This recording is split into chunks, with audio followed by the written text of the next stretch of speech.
शरीराची स्थिरता आणि बल वाढवण्यासाठी योग्य मात्रेत आपण जे विशिष्ट हालचाली करतो त्याला व्यायाम म्हणतात. व्यायामाचे फायदे बरेच आहेत. सर्वात महत्त्वाचं म्हणजे स्थिरता किंवा स्टॅबिलिटी प्राप्त करून देणे. त्याशिवाय मांसपेशी, स्नायू हे सुदृढ बनतात, काम करण्याची क्षमता वाढते, एकाग्रता वाढते आणि सर्वात महत्त्वाचं म्हणजे पचनशक्तीसुद्धा सुधारते. आयुर्वेदात व्यायामासंबंधी पाळायचे काही सोपे नियम सांगितलेत. त्यातला सर्वात महत्त्वाचा म्हणजे तुमच्या व्यायाम करण्याच्या क्षमतेच्या अर्ध्या प्रमाणात तुम्हाला व्यायाम करायचा आहे. पूर्ण ताकद लावून किंवा गरजेपेक्षा जास्त व्यायाम करायचा नसतो. मग हे कळणार कसं की किती व्यायाम पुरेसा आहे, कधी थांबायचं? तर आपलं शरीरच आपल्याला संकेत देत असतं की आता थांब, आजचा कोटा पूर्ण झाला. तर ही संकेतं कुठली? सर्वात महत्त्वाचं म्हणजे व्यायाम करत असताना जेव्हा आपण नाकाच्या ऐवजी तोंडाने श्वास घ्यायला लागतो किंवा धापा टाकायला लागतो. दुसरा लक्षण असं की तोंडात कोरडेपणा जाणवायला लागतो. आणि तिसरा महत्त्वाचा लक्षण म्हणजे कपाळावर, नाकावर, काखेत किंवा अंगाला घाम यायला सुरुवात होते. 2 प्रकारचे व्यक्ती असतात. पहिल्या प्रकारचे ते की जे व्यायामच करत नाहीत. मी घरातच इतकं काम करते की व्यायाम करायची मला गरजच नाही, ही समज चुकीची आहे.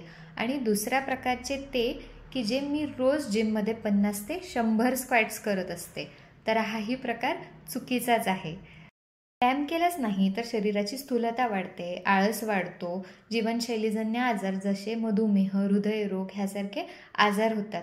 आणि गरजेपेक्षा जास्त व्यायाम केले तर शरीराचा क्षय होऊ शकतो, श्वसनाचे आजार, मणक्यांचे विकार, रक्ताचे आजार होऊ शकतात. आत्ता तर क्लिनिकल स्टडीजमधून सुद्धा हे सिद्ध झालेलं आहे की ओव्हर एक्झर्शन किंवा ओव्हर एक्सरसाइज, अतिव्यायाम केला तर ॲक्यूट कार्डियाक प्रॉब्लेम्स म्हणजेच हृदयविकाराचा धोकासुद्धा होऊ शकतो. तुमच्या शरीराच्या क्षमतेप्रमाणे योग्य प्रमाणात योग्य ती व्यायाम करायला हवे.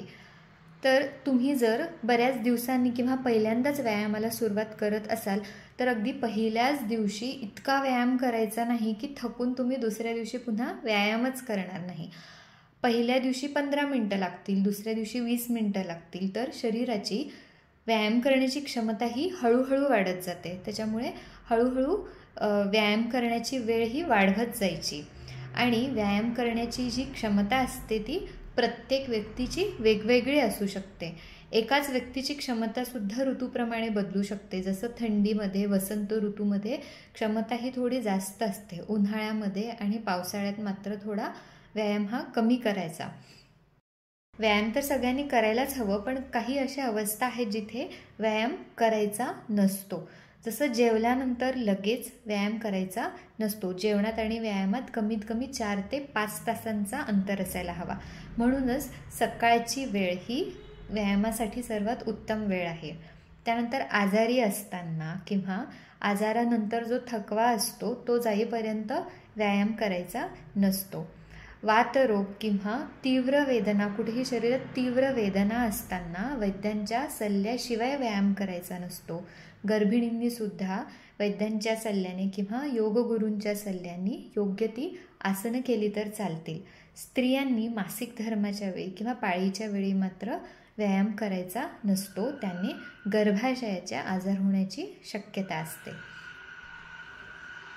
रोज व्यायाम करणाऱ्या व्यक्तींनी जेवणामध्ये गाईच्या तुपाचा समावेश ठेवावा, ज्याने शरीरातली रुक्षता वाढणार नाही. आणि सर्वात शेवटचा नियम म्हणजे व्यायामानंतर तीळ तेलाने व्यवस्थित अभ्यंग करायचा.